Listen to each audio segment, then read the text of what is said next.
Good afternoon po. So, for today's video, magta-try po akong gumawa ng adobong mani. Ito po ang mga ingredients natin.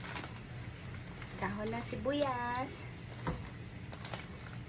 sili, kasi gusto ko po gusto ko po sa adobong mani is maanghang.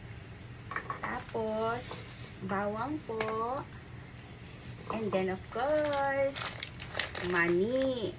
Okay po. So, simulan na po natin ang pagluluto. Maghanda po tayo ng kawali na meron pong tubig. Kasi, ilalaga po muna natin yung mani. Okay po. Then, ilagay po natin yung mani.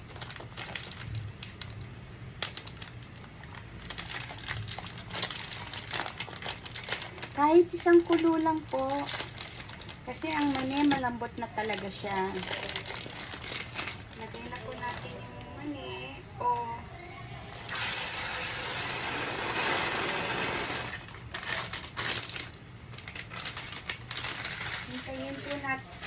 Hintayin po natin siyang kumulo. Habang hinintay po natin kumulo, mag-prepare na po tayo ng ating mga ingredients. Ito pong dahon ng sibuyas. Hugasan po natin. Gusto ko po sa masarap pag maraming sibuyas. Dahon ng sibuyas.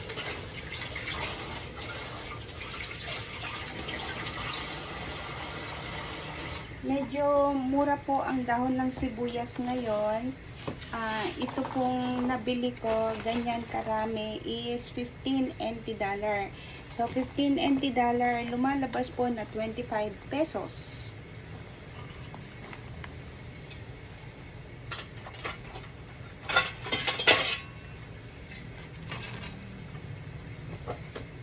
Iwain po natin.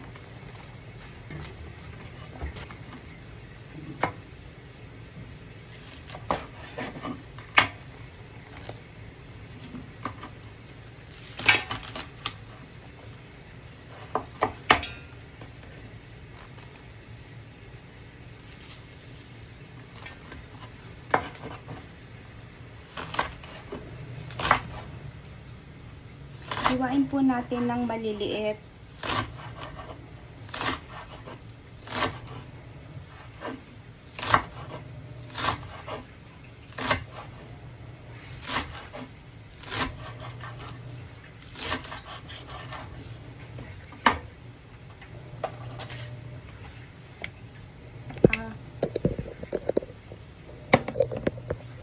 Yung ating mani is kumukulo na po.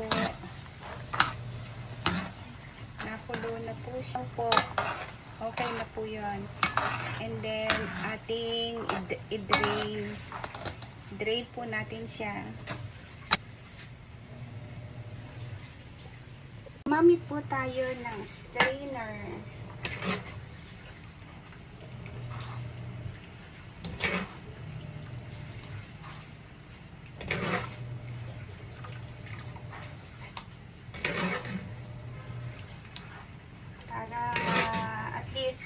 Mag-dry siya later on.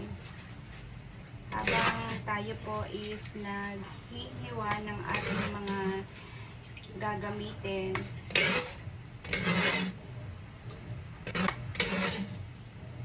Itabi na po muna natin.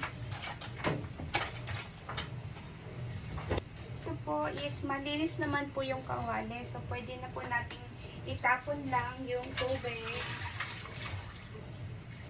And then, hintayin po natin ng konting mag-dry ang mani habang tayo po is naghihiwa ng ating mga ingredients. Okay, alisin po natin yung kanyang balat. Tapos, para mabilis po, i-grinder ko na lang po. Malis ko lang itong iniiwang balat. So, mag-iiwan po ako ng konti.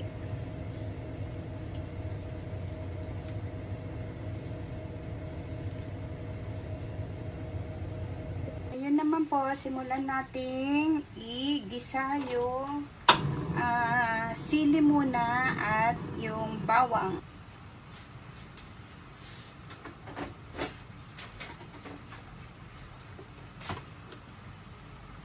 Lagyan na po natin ng mantika.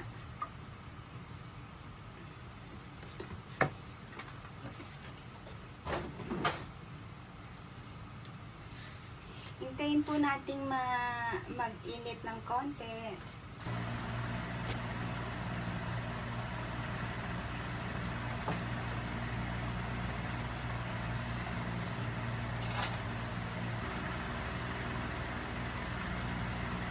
Mamaya po, pag mag-isa po tayo sa bawang, wag po natin masyadong matagal kasi pag nasunog po yung bawang, papait ang lasa.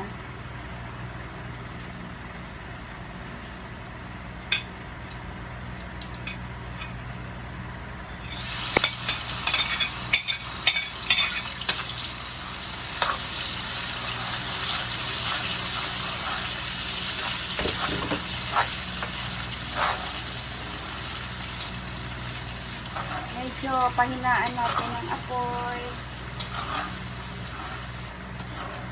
Okay, hintayin lang po natin medyo mag-brown ng konti.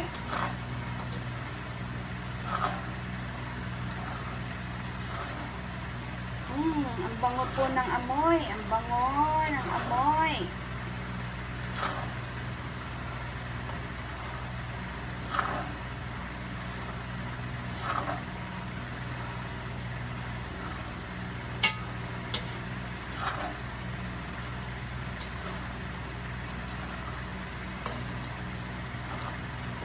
Lagay po natin yung konting balat ng bawang.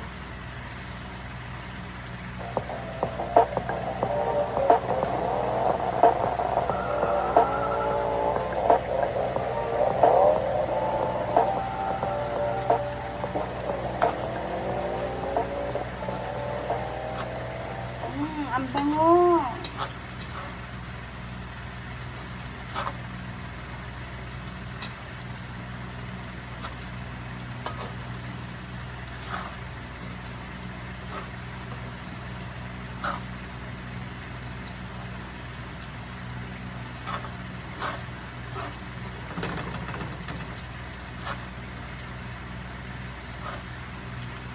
Bango-bango po.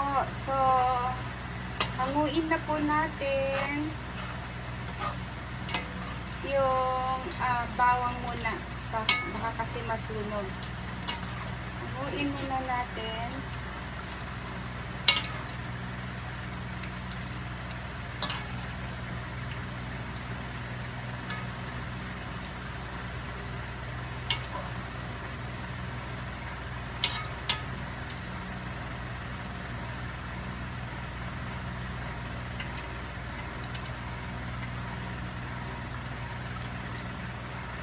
Tapos po, tansyahin nyo po yung mantika. Kung super dami, magbawas na lang po kayo.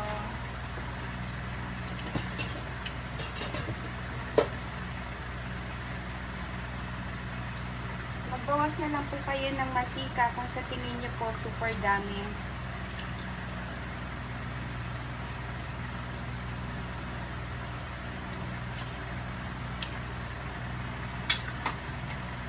Then, tsaka ilagay na po natin yung mani.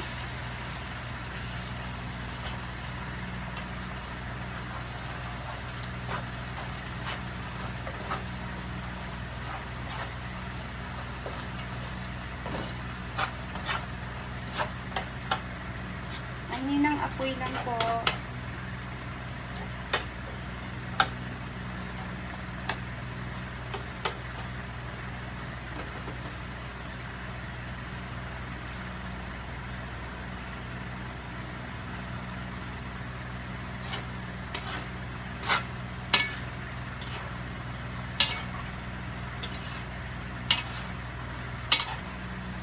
Kumukulo na po siya ng konti. Konti pa po.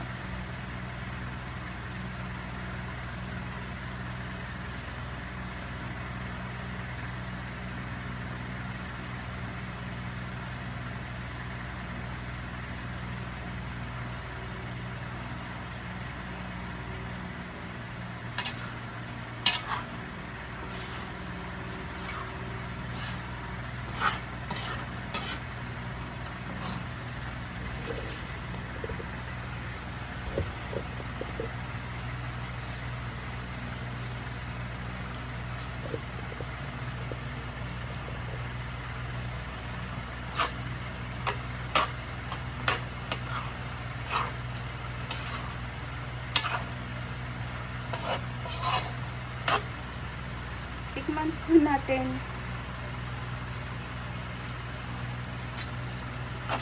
Konti pa po.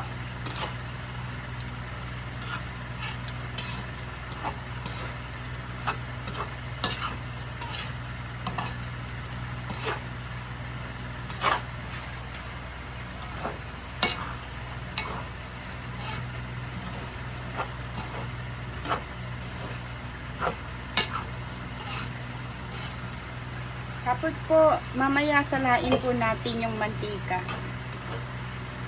Bago natin i-fried kasama yung bawang at saka yung dahon ng sibuyas. Bawasan na po natin yung kanyang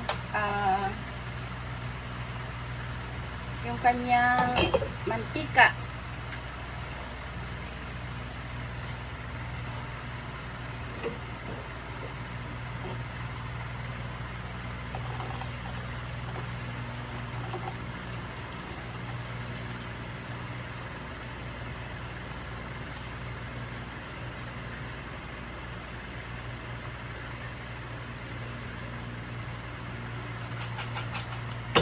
Yan po. Halos wala na po siyang mantika. Konti na lang po.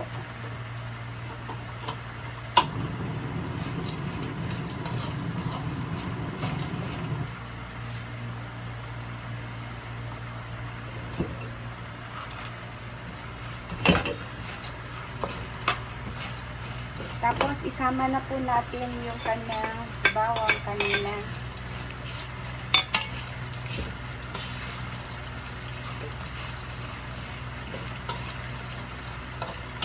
Maglagay na rin po tayo ng asin. Ang gamit ko pong asin is Himalayan salt.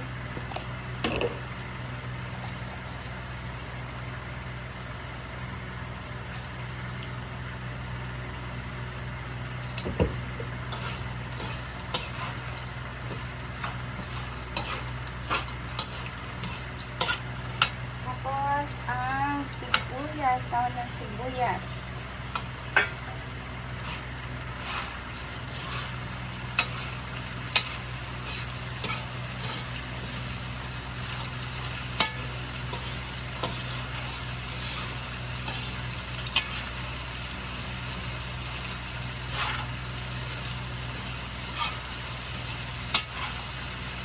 Tikman po natin kung may alat.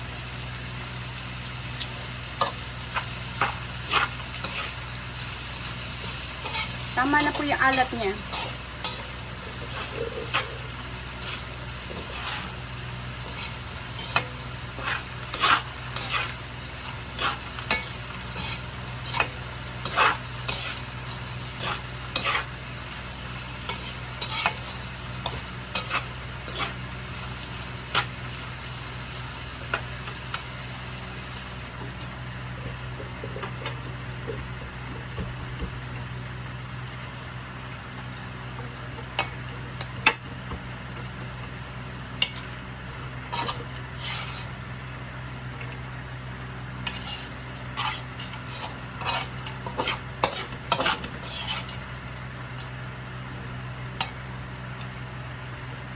Sobrang pawis ko, guys. So, ito na po ang adobong mani. Sana po nagustuhan niyo po ang aking content ngayon. Maraming salamat po at abangan niyo po uli ang aking next time na content. I love you all. See you and please subscribe po. Okay, bye-bye.